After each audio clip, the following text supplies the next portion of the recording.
এনসিপির দলীয় কার্যালয়ের সামনের সড়কে এই মুহূর্তে তল্লাশি অভিযান পরিচালনা করছে আইন শৃঙ্খলা বাহিনীর সদস্যরা। মূলত গতকাল রাজধানী জুড়ে ককটেল এবং বাসে আগুন দেয়া সহ নানান ঘটনা ঘটে। সেই ঘটনা ঘটার পর থেকেই আমরা দেখেছি আইন শৃঙ্খলা বাহিনীর সদস্যরা কিন্তু নড়ে চড়ে বসেছে। তখন থেকেই কিন্তু তারা রাজধানীর ব্যস্ততম সড়কগুলোতে যে তল্লাশি অভিযান, সেই তল্লাশি অভিযান কিন্তু পরিচালনা করছে। আমরা দেখতে পাচ্ছি আইন শৃঙ্খলা বাহিনীর সদস্যরা একের পর এক মোটরসাইকেল ভারী যানবাহনগুলোকে থামিয়ে কিন্তু তাদেরকে তল্লাশি চালাচ্ছে। মূলত গতকাল এনসিপির ঠিক এই সামনের সড়কে কিন্তু বেশ কয়েকবার ককটেল বিস্ফোরণের ঘটনা ঘটে এবং অবিস্ফোরিত ককটেলও কিন্তু ফেলে রেখে যায় দুর্বৃত্তরা। সেটি ফেলার পরেই কিন্তু আমরা দেখেছি বোম ডিসপোজাল ইউনিট সহ পুলিশের বিশেষায়িত বেশ কয়েকটি ইউনিট এসে কিন্তু সেই অবিস্ফোরিত বোম এখান থেকে উদ্ধার করে। এর পর আমরা যে চিত্র দেখেছি, রাত প্রায় 3টা নাগাদ রাজধানীর যাত্রাবাড়ির কাজলা এলাকায় কিন্তু একটি বাসে দাঁড়িয়ে থাকা বাসে কিন্তু অগ্নিকাণ্ডের ঘটনা ঘটে। সেখানেও আমরা দেখেছি যে বাসের কিন্তু কিছু ধ্বংসাবশেষ ছাড়া কিন্তু সবগুলোই পুড়ে যায়। গতকাল থেকে কিন্তু বেশ কয়েক স্থানে অগ্নিকাণ্ডের ঘটনা এবং ককটেল বিস্ফোরণের ঘটনা ঘটেছে। এই ঘটনা ঘটার পরপরই কিন্তু আমরা দেখেছি রাজধানীর ব্যস্ততম সড়ক জুড়ে কিন্তু যেই তল্লাশি অভিযান এবং তল্লাশি অভিযানের পাশাপাশি কিন্তু আইন শৃঙ্খলা বাহিনীর সদস্যরা এবং ডিএমপির ঊর্ধ্বতন কর্মকর্তারা কিন্তু নড়ে চড়ে বসেছেন। এবং আজকে ডিএমপির কমিশনার শেখ সাজ্জাদ তিনি কিন্তু একটি ব্রিফিং এর মধ্য দিয়ে বলেছেন যে রাজধানীতে যারা মূলত নাশকতা এবং অপ্রীতিকর ঘটনা ঘটানোর চেষ্টা চালাচ্ছে তাদের বিরুদ্ধে কিন্তু ব্যবস্থা গ্রহণ করছে তারা। আমরা দেখতে পাচ্ছি এই মুহূর্তে কিন্তু একটি মোটরসাইকেলকে থামানো হয়েছে এবং সেই মোটরসাইকেলের সাথে থাকা যে ব্যাগ এবং যারা মূলত আরোহী রয়েছে তাদেরকে কিন্তু তল্লাশি চালানো হচ্ছে। সেই চিত্র আমরা এই মুহূর্তে দেখতে পাচ্ছি।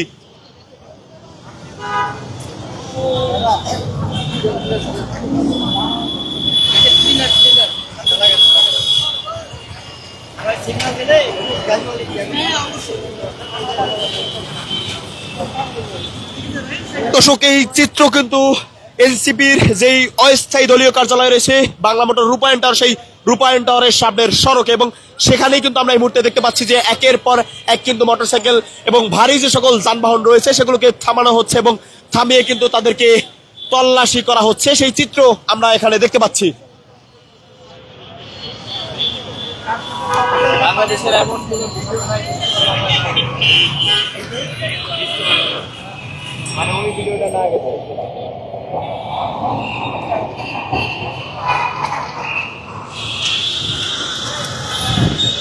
দর্শক, আমরা রয়েছি এই মুহূর্তে এনসিপির অস্থায়ী যেই দলীয় কার্যালয় রূপায়ণ টাওয়ার, সেই রূপায়ণ টাওয়ার, এবং এখান থেকে কিন্তু আপনাদেরকে দেখানোর চেষ্টা করছি। গতকাল আমরা এখান থেকেই ঠিক দেখাচ্ছিলাম এনসিপির এই দলীয় কার্যালয়ের সামনে বেশ কয়েকবার ককটেল বিস্ফোরণের ঘটনা ঘটে এবং সেখানে কিন্তু অবিস্ফোরিত ককটেলও পড়ে থাকতে দেখা যায়।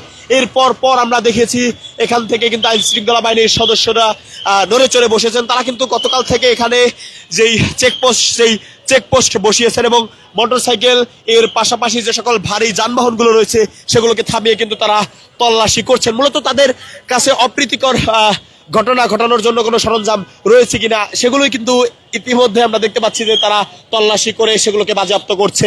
এবং গতকালকে এখানে যারা ককটেল বিস্ফোরণের ঘটনা ঘটিয়েছে সেখান থেকে কিন্তু বেশ কয়েকজনকে আটক করেছে আইন শৃঙ্খলা বাহিনীর সদস্যরা। এবং এর পাশাপাশি আমরা দেখেছি রাজধানী জুড়ে গতকাল বেশ কয়েকটি স্থানে বাসে অগ্নিকাণ্ড এবং অগ্নিকাণ্ডের পাশাপাশি কিন্তু ককটেল বিস্ফোরণের ঘটনা ঘটে। এনসিপির দলীয় কার্যালয়ের সামনে সর্বশেষ ককটেল বিস্ফোরণের ঘটনা ঘটার পর কিন্তু আমরা দেখেছি যাত্রাবাড়ির কাজলা এলাকায় দাঁড়িয়ে থাকা একটি রায়দা পরিবহনের বাসে কিন্তু অগ্নিকাণ্ডের ঘটনা ঘটে। এই ঘটনা ঘটার পরপরই আজকে সকাল 11টা 45 নাগাদ ডিএমপি কমিশনার তিনি একটি সংবাদ সম্মেলন করেছেন এবং সেখানে গণমাধ্যমকে জানিয়েছেন যারা মূলত রাজধানী জুড়ে এই ধরনের অপ্রীতিকর ঘটনা ঘটানোর চেষ্টা চালাচ্ছে তাদেরকে কিন্তু আইন শৃঙ্খলা বাহিনীর সদস্যদের হাতে তুলে দেওয়ার অনুরোধ জানিয়েছেন। এবং আইন শৃঙ্খলা বাহিনীর সদস্যরা কিন্তু আওয়ামী লীগের যে পূর্ব ঘোষিত কর্মসূচি রয়েছে তথা 13 তারিখের তাদের যেই দলীয় কর্মসূচি রয়েছে সেই কর্মসূচি রুখে দিতে কিন্তু তারা সর্বোচ্চ চেষ্টা চালাচ্ছে। আমরা দেখতে পাচ্ছি আরো একটি মোটরসাইকেলকে কিন্তু ইতিমধ্যেই গতিরোধ করা হয়েছে এবং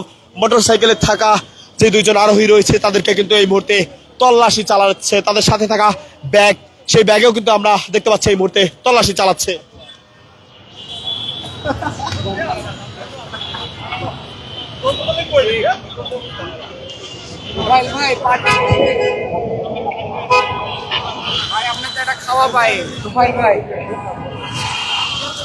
আমরা দেখতে পাচ্ছি এই মুহূর্তে কিন্তু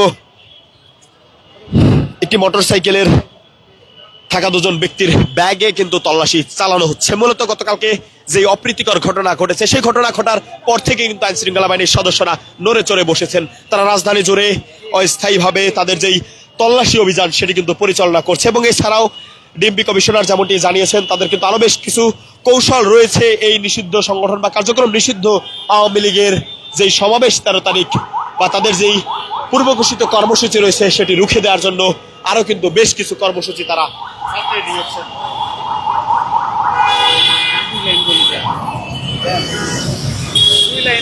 দর্শক, আমরা গতকালকে যেই ঘটনা ঘটেছে সেই ঘটনা জানার জন্য আমাদের সহকর্মী